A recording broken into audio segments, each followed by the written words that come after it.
Almost every day, another church in Canada is burnt to the ground, or at least vandalized. I think we're over half a dozen now across the country, some on Indian reserves, some in cities, some in the middle of almost nowhere.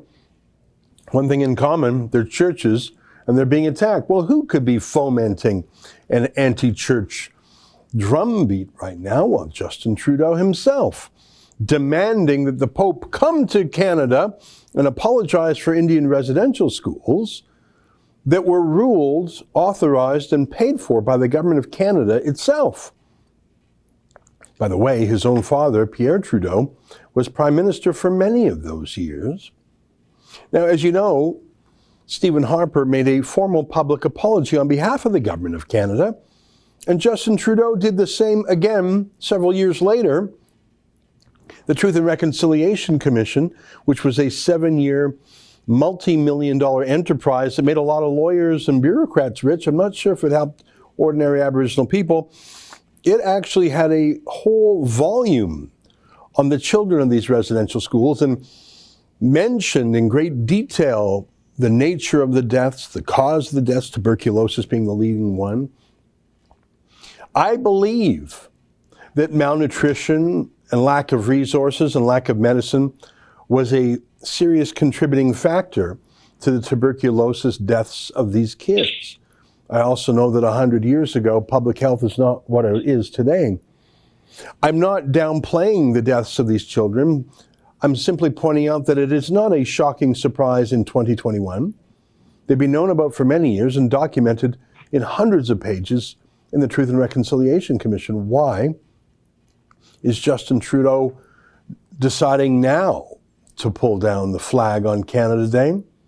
Well, after nearly a week of silence on the burning churches, he made a statement, and if you time it yourself, you'll see that he dealt with these 6-7 burnt churches in 16 seconds flat.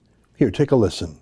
Today, I also want to talk about the arson and vandalism we're seeing across the country targeted at Catholic churches. This is not the way to go. The destruction of places of worship is unacceptable, and it must stop. It's not the way to go. Wow. Well, you're telling them there. It's not the way to go, man. It's just not the way to go. And then he immediately pivots and says, well, we have to address your underlying grievance. Could you imagine any other religion, Jewish synagogues, Muslim mosques, if not 1, not 2, 3, 4, 5, 6, 7 were torched in a spree, if Trudeau would have remained silent for a week and then spoken for 16 seconds and saying, it's not the way to go, man, but I'll address your grievances. That is a crime wave. It's a hate crime wave. And I can assure you that if it were another religion, Trudeau would call it a terrorist crime wave. Well, joining us now is one of our favorite people, Drea Humphrey, our West Coast reporter who actually went to Kamloops and Osoyoos to talk to people on reserve and to investigate the site of 2 of these church burnings. Drea, great to see you. Thanks so much for having me. I'm so glad the work you're doing, going right onto the reserve. So much of the reporting on these stories is done from Toronto or maybe from Vancouver, but not on the ground.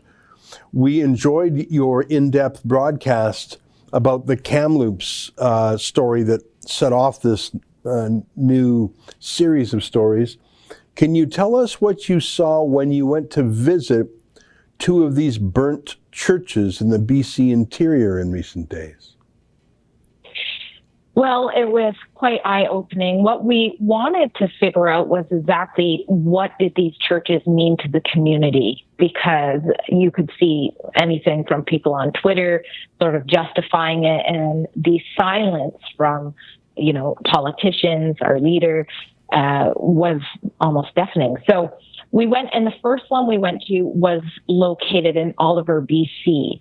And it was one by a grave site. You could see that, the Indigenous community had been using it for funerals and things like that. But we had heard that it wasn't used even prior to life with COVID-19. It was sort of just abandoned. But it is historical, as are many of the churches that have been burnt. Then we went to the Sacred Heart location, which is in Penticton. Now, this one was in fact being used before COVID-19, and the hereditary chief there, Chief Adam, he told us that there was actually discussion about whether or not it was going to open now that people are allowed to gather as well. And it was attended to by Indigenous Christians.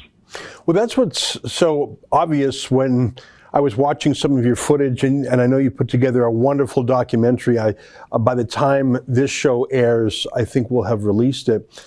I would say to Toronto dwellers, big city dwellers, who do you think is using these churches in 2021 that are on reserve and near reserve, other than Indigenous people, including Indian band members? It's the place for your cycle of life events, a birth, a death, a wedding, a celebration. There's daycares nearby, there's fields, there's so many things. It's the center of a town, of an Indian reserve. Let's just play a short clip of some of the local Indian band members you spoke to, who spoke quite emotionally about the church. Here's one man, and tears were brought to his eyes when he was talking about how much he loved that church. Here's a clip from your recent trip there. My mom got me. I love that church. I loved it. And I don't like seeing it all pile of crap. I hope they rebuild or do something.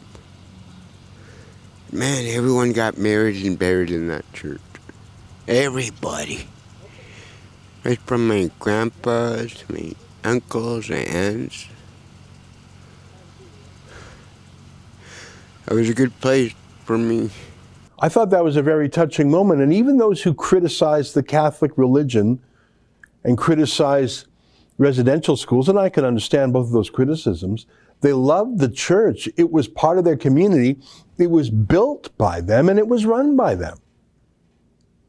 Well, I can't help but make the parallel to the Black Lives Matter riot.